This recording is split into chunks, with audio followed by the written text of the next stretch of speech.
Hello everybody and welcome. Today we're going to be doing a hardcore Nuzlocke in Pokemon Platinum with grass types only. So the rules are permadeaths, the level cap is set to the next gym leader, and the battle mode stays on set. The rest of the rules will be in the description. We're going to have access to Torterra, Roserade, Wormadam, Cherrim, Leafeon, and Abomasnow. Tropius, Carnivine, and Tangrowth are also available, but we're only going to get one since they're all in the Safari Zone. So, with that said, let's just jump right into it. So, we're going to be picking the Turtwig, of course, and this Turtwig ends up having a naughty nature. Alright, so the first big battle is going to be against Barry, and it wouldn't have been that hard, but right at the beginning, the Starly halves my attack, and I just missed 2 tackles in a row, so I know at this point I just have to withdraw up before the Chimchar comes in. Alright, once it's in, all I need to do is keep matching the Leers with withdrawals. If I have enough withdrawals up, it's always going to want to go for Leer instead of Scratch, and I can just stay healthy with Absorb. Even though it takes a while, we finally beat Barry. Alright, after Barry, we can go and get our second encounter. A Badoo. And this Badoo ends up having a bold nature, plus defense and minus attack, which is really nice. Okay, here comes Rourke, and we're always going to start off with a withdrawal here. It's always going to be a free turn, since if you have more than one Pokemon in your party, the Geodude is always going to go for Stealth Rocks. So after that, we can Razor Leaf all of Rourke's Pokemon to death. And one thing I didn't account for here was the Onix screeching into a Cranidos headbutt.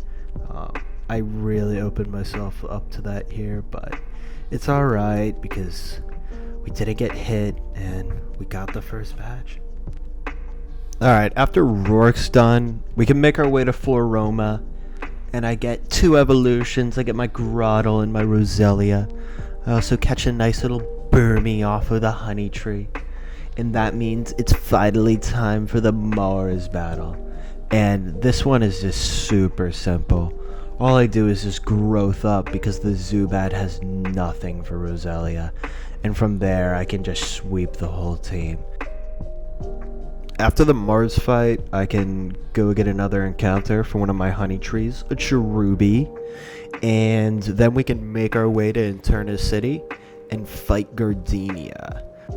She leads with Turtwig, who just has nothing for Roselia, so I can just give her the same treatment, set up with a bunch of growths, and then sweep her entire team with Mega Drain. Even the Roserade in the back goes down to it too, and this gives me the second badge. Right after the gym, my Burmy evolves into Wormadam, and it learns Hidden Power too, which means it's time for a mini game. So, if my Hidden Power is regularly effective against Bronzor, and super effective against Zubat, then what is my Hidden Power? My Cherubi evolves into Cherrim next, and I actually decide to use Cherrim for the upcoming Jupiter battle. I calculated it, and if I can get 4 growths up, I can outspeed and kill both Zubat and Skuntank in one hit with a Petal Dance. Unfortunately though, after only getting 2 growths up, the Zubat gets a nice high roll crit with its wing attack on Cherrim, and Cherrim's dead. So it's time to go to the second plan. This one's a little bit more riskier because of the Skuntank with the high crit rate Night Slash in the back, but I'm just gonna curse up twice with my Grottle and finish off the entire team with returns. Luckily, Skuntank doesn't get any crits with the Night Slash, and I can beat Jupiter and move on. But at what cost? Okay, alright, let's go to Heart Home City. Let's get that free Eevee. evolving into Leafeon, and now it's time to challenge Fantina.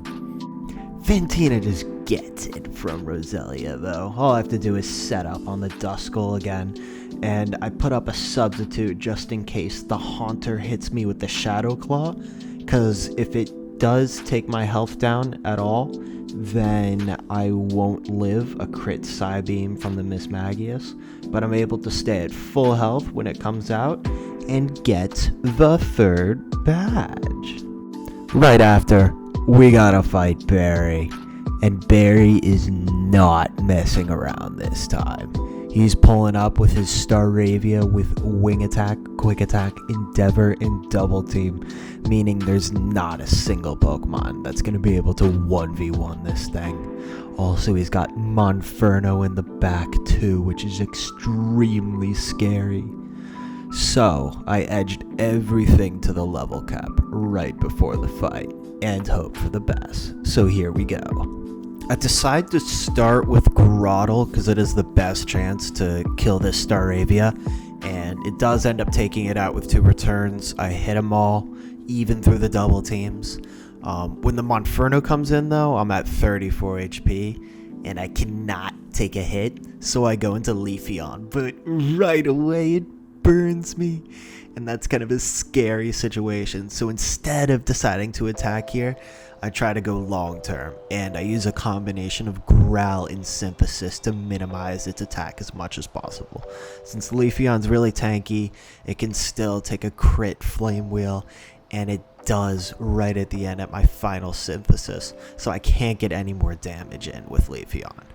Alright, so I go into Grotle here, and I know Grotle is definitely at risk for a crit, but we're in super scary mode right now. I cannot account for that. But right on switching, he doesn't crit, but he does burn my Grotle, so I'm not able to get a hit in. I'm gonna have to go into Roselia, and as soon as Roselia comes in, the Monferno burns again. So all I have to do is not hope for a crit, and Roselia can actually 1v1 this Monferno. I end up getting lucky. I can finish off the Monferno finally, and a combination of Roselia and Wormadam can finish off the rest of Barry's team. Wow. What a crazy fight against my friend Barry. Grotle gets a nice pump at the gym, evolves into Torterra, and it's time to fight Maylene.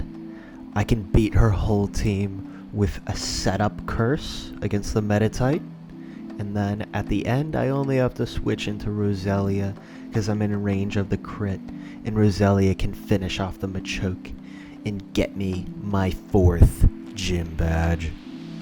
I then head down to Pastoria, fight my boy P. Carlos, and then we get a Tangela in the Great Safari game. We can evolve that right away into Tangrowth and take on Barry again. Except this time, he wasn't really that much of a challenge, since we have Tangrowth to take care of the Staravia with Ancient Power, and Torterra to take care of that Monferno with Earthquake. We get past this battle without any issues. Okay, so it's time to fight Wake now. I start with Wormadam, unleash its hidden power to kill the Gyarados in 2 hits. Now when the Floatzel comes out, I can go directly into Leafeon, which can always take a crit Ice Fang from the Floatzel. Unfortunately though, the second one flinches, so I need to go into Tangrowth after, and I can just 1v1 this thing with Mega Drain. The Quagsire in the back also falls to my pile of spaghetti, so I receive the 5th badge. Okay, now that Wake's gone, we run around in the fog for a bit, go to Celestic Town, and oh god, we gotta fight Barry again. So me and Barry have it out right here on the bridge. This time he's really hard though. I start out with my Tangrowth, who can always take a crit from the Staraptor. Can also finish it in 1 hit with a Choice Specs Ancient Power. Heracross comes in next. I chip it a little bit with Tangrowth, even though it's not needed. I go directly into Leafeon, who can always take a crit from Heracross, outspeed the next turn, and kill it with an Aerial Ace. Infernape comes next, and Torterra needs an Aquaberry equipped in order to live at least 2 potential crits from the Flame Wheels coming out. I can finish it in 1 Earthquake, and then the rest of his team, like usual, can be handled by Wormadam and Roserade in the back. We beat Barry this time, but he's gonna be back again one day. Alright, I now have access to Shiny Stone, so I can evolve my Roselia into Roserade, and I can challenge the 6th gym leader, Byron. Byron kinda sucks though, so all I have to do is wing it and make sure I avoid the Metal Burst at the end. He kinda can Iron Defense up and out stat change me because I only have Curse, but in the end, I get the 6th gym badge and move on. The lake events unfold right after, but both Saturn and Mars get taken out with identical strategies, leading with Tangrowth and finishing off with a setup Growth from Roserade. I head down the snow routes right after, and I can grab my final encounter, a Snover, evolve it right away, and I can take on the 7th gym. Alright, this one's gonna be a pretty tough one. That Obamastow is going to be setting up Snowcloak for the Frostlass, which is going to give it some high evasion chances. It's also going to give it those 100% accurate blizzards. And I'm going to have to be careful resisting ice type attacks with my own Obamastow, because I could potentially be setting up the hail for Frostlass by myself. So the goal of this fight is to either kill Frostlass before the Obamastow comes out, or have a way of getting rid of the weather before the Frostlass comes out. I came up with an almost guaranteed strategy for winning this fight. It will require one of the boys to go down, but I start by setting up a sunny day with my Tangrowth against the Sneasel. The Tangrowth actually has a Heat Rock equipped, so I can get maximum turns of sun. Tangrowth also lives 2 crits from this Sneasel, so it'll always be safe. I can kill it in 1 hit with a Brick Break. This is going to bait in the Frostlass before the Obamastow, so I can avoid the Snowcloak. Frostlass is definitely going to see that kill on Tangrowth with the Blizzard, so I go into the Sacrifice Wormadam. This is the only part that could potentially go wrong, because the Frostlass starts missing blizzards or messing around with other moves. The sun could potentially be ran out before my Roserade comes after, but I get lucky here and the Frostlass kills my Wormadam right away. Now here I can go into Roserade, but Roserade still can't outspeed this Frostlass, so I have to equip it with a Yachi Berry so I can live at least a crit Blizzard.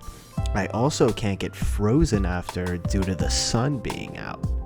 I can follow up right away with a Weather Ball, take Frostlass out in 1 hit. Piloswine comes after, I can murder that with a nice Giga Drain. Now Obamastow comes in next, and his snow is going to eliminate the sun for me, so I can't Weather Ball anymore. I gotta switch into Leafeon, who can actually live any crit the Obamastow throws out, outspeed the next turn, and hit it with a Fire type natural gift. And that's going to give me the 7th badge. Let's go, boys. The galactic events unfold next, and I have to fight Cyrus in the distortion world. I lead with Obamastow, and with max speed investment, I can outspeed this Houndoom and kill it with 1 Earthquake. When Crobat comes out, I use a Poison Resist Berry to take even a crit cross poison and kill it with a 100% accurate Blizzard. Honchkrow comes after, outspeed, kill with Blizzard, and the Weavile comes out next. This Tangrowth is Eevee though, and holds a Yachi Berry in order to take 2 crit Ice Punches if needed. I was exposed to potential freezes here, but I get lucky and can take it out with a Brick Break. The Gyarados comes out next. Leafeon could live even a crit here, and he can just finish off the fight with an electric type natural gift, and Cyrus is done. Alright, so this guy Volkner wants like a battle that will like ignite the fire in his heart or something. So I decided to give it to him and just sweep his entire team with rock polish and swords dance from Torterra. That's all I need to get me the 8th gym badge. I head through Victory Road and I fight Barry one last time. I edge my Abomasnow all the way toward the level cap because I need to outspeed the Infernape in the back. He's also holding a white herb because I need to guarantee the kill with Earthquake when the Infernape comes out. I can take out the Staraptor with a Blizzard, and when the Infernape comes out, I can hit it with that Earthquake. Then after the Heracross comes out, I go into Leafeon, which can always live a crit, outspeed, kill with Aerial Ace. Since Barry decided to give his Roserade Poison Jab, I can just safely switch back to Abomasnow, live a crit, outspeed, kill it with Blizzard.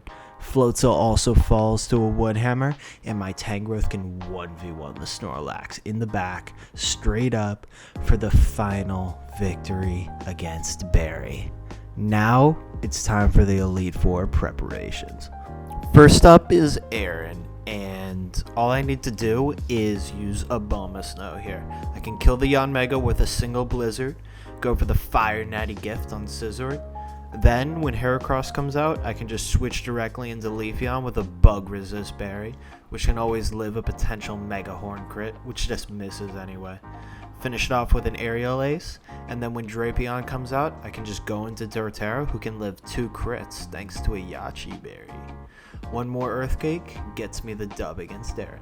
Next is Bertha, but her whole entire team just gets either a Grass Knot or a Blizzard to get me an easy victory.